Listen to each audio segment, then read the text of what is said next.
Ана мынау китепти презентация кылганда Чыңгыз Төрөкуловичтун түрк тилинде чыккан китеби менен бирге болуп калды ВФ центрде. Анан ал киши көрө элек болчу.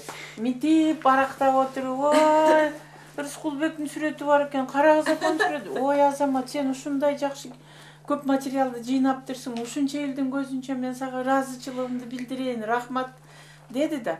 Vay İlgiz Eköz'ün ötük talaşkanımızdı. Yazdın mı dedi. Yok hani yazmaya kalıptırım. Oşan yazış gerek. Ötük talaştığınızlar.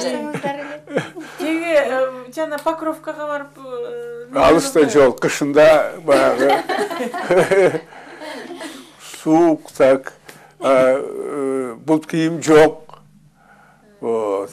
Анан ошондо апам базардан буларга бирден өтүк алып берет. Экөөнү бирден алып берет, э? Жок, ну да, экөөнү тең алып берет. Бирөө чоңураак, бирөө кичинераак берет. Бирок айтат, жазга чейин дагы бут кийим алганга мүмкүнчүлүгүбүз жок.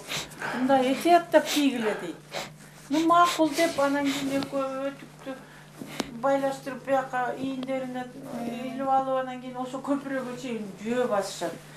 Köprüden anan çıkıp butların çayqap alıp suğa ötüktü kiyip anан mektepke barışat jakşı kişi bolup.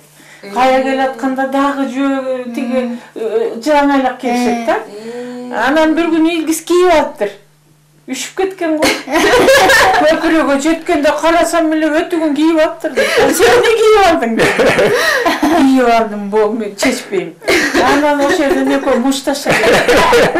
Анан бир жолу бир айтып берип атпайбы, Тургунбек Суамбердиев деген киши бар болчу.